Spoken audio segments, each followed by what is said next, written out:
People think jealousy looks obvious, loud, aggressive, easy to spot. But real jealousy, the dangerous kind, it usually looks polite, supportive even. And that was my sister Emily. Perfect on the surface, always smiling, always helping, always standing close enough to seem loving, while quietly competing with me the entire time. Looking back now, the signs were everywhere. I just ignored them because she was family, and people forgive strange behaviour much longer when it comes from family, especially sisters. Emily had a habit of turning my moments into hers. Not completely, just enough. If I got attention, she needed more. If something good happened to me, something bigger suddenly happened to her. Quiet competition, constant, exhausting, but impossible to explain to other people, because technically she never did anything openly wrong. That's what made it difficult. One year, at my birthday dinner, she announced a sudden promotion halfway through dessert. Everyone immediately shifted attention toward her. She acted embarrassed. Fake embarrassed. Oh my God, this isn't about me, she laughed.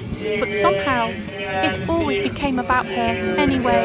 And my family, they never noticed. Or maybe they just didn't want to. My mother used to say, "That's just how sisters are." No, that's how competition looks when people normalise it long enough.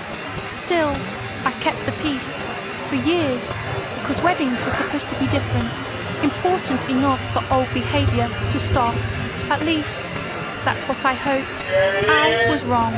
The morning of my wedding felt strangely calm, not perfect, just emotional, the kind of emotional that feels real. The venue looked beautiful, soft lights, white flowers, everything carefully planned, everything exactly the way I imagined. And for a few hours, it truly felt like my day. Emily arrived late, of course she did, and immediately, attention shifted toward her. Different dress than the original one she showed me, more dramatic, more noticeable, almost white. That part mattered, because nobody accidentally wears almost white to someone else's wedding. "You look beautiful," she said while hugging me, too tightly, and for a second I felt it again, that strange feeling, the one I ignored for years. Not love, competition. I pulled back slowly. "You too," I replied politely, because weddings teach women something strange. You're expected to stay graceful even when someone is disrespecting you openly. The ceremony started beautifully. For a while, everything felt normal again. My fiancé looked emotional. Guests smiled. Music played softly. And honestly, I started relaxing. Maybe I imagined things. Maybe Emily finally understood boundaries. Then came the speeches, and everything changed. Emily stood slowly, holding her champagne glass, smiling warmly, comfortable, too comfortable. "I just want to say how proud I am of my sister," she began.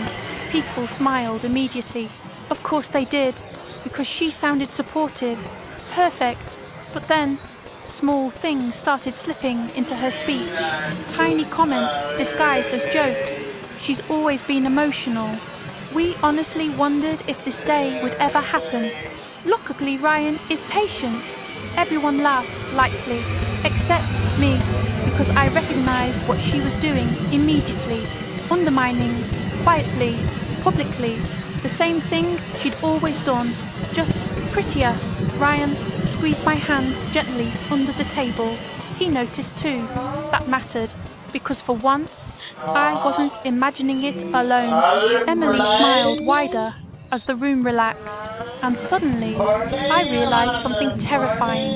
She was enjoying this, actually enjoying, humiliating me slowly in front of everyone.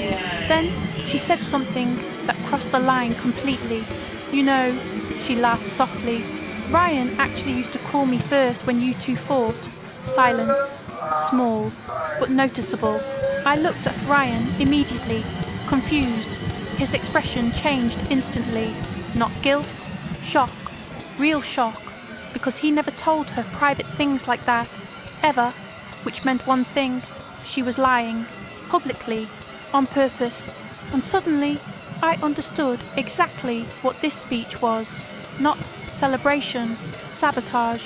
For a second, nobody reacted, because confusion takes time, especially in public. People need a moment to decide if something uncomfortable was actually said, and Emily, she counted on that. That's what made her dangerous. Everything she did sounded harmless at first, just jokes, just stories, just sister humour, but underneath it, there was always something sharp, and this time, she pushed too far. I looked at Ryan again. His expression hadn't changed, still confused, still stunned, which confirmed what I already knew. Emily was lying, and suddenly everything became very clear, not emotional, strategic, because she wasn't trying to ruin my wedding. Dramatically, she was trying to damage it subtly, plant doubt, create discomfort, make the room feel strange enough that the attention shifted away from me, away from us, and toward her, like always. Emily smiled confidently and raised her glass again. But honestly, she continued, I always knew my sister would eventually settle down. Settle down. That phrase landed badly because it sounded less like love and more like relief. A few guests laughed awkwardly. My mother avoided eye contact immediately. Interesting, because deep down, she knew too. Maybe not fully, maybe not consciously, but enough. Ryan finally leaned closer to me and whispered, she's lying. Simple, quiet, certain, and honestly, those words grounded me immediately, because for years, Emily survived by making me question my own instincts. But this time, someone else saw it too, clearly. Emily kept talking, comfortable, confident, completely unaware she was losing control of the room, slowly, because people laugh less when jokes start feeling personal. And now, the atmosphere had changed, subtly, but noticeably. Then Emily made her biggest mistake. She stepped away from the microphone, but not far enough, and she forgot something important. The sound system was still live. At first, nobody realised, not immediately. She leaned toward one of her friends near the side table and laughed quietly, then said, I told you she'd start crying eventually. Silence, real silence, because this time everyone heard it. Every guest, every family member, every single person in that room. And suddenly, the performance ended completely. Emily froze instantly, not dramatically, just enough, like her brain realised the room had changed before she fully understood why.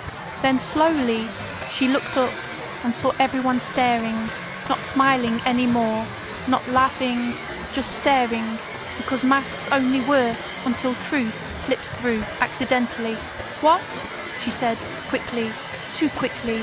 That part mattered, because guilty people rushed to fill silence. My mother looked horrified. My father looked exhausted. And Ryan?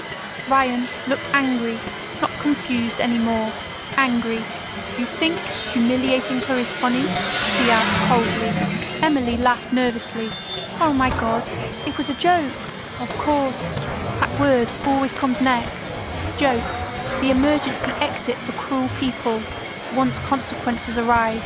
But nobody laughed this time, because now everyone heard the tone behind the smile.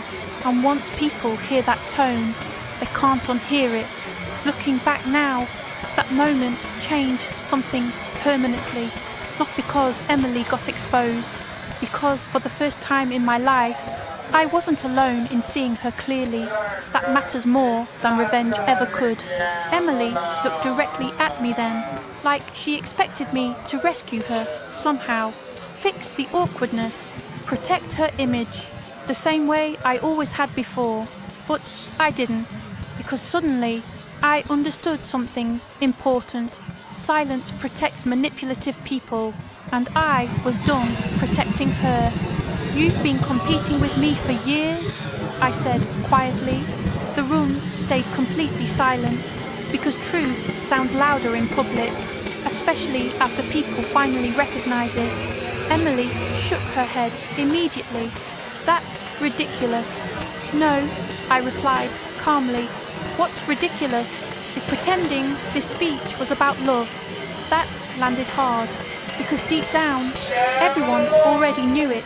They just needed someone to say it out loud first. My mother stood slowly. Emily, maybe you should sit down. Interesting. Not denial, not defense. Direction, because even she couldn't pretend anymore. Emily's face started changing rapidly now.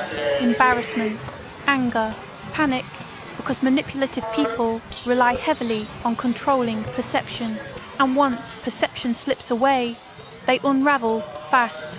I was trying to be funny, she snapped. Ryan stood up then, and the entire room shifted again, because unlike me, he had no history of staying quiet around her behaviour. No, he said firmly, you were trying to embarrass her. Direct, clear, public, and suddenly Emily had nowhere left to hide. That was new for her, very new, because most of her behaviour survived through ambiguity.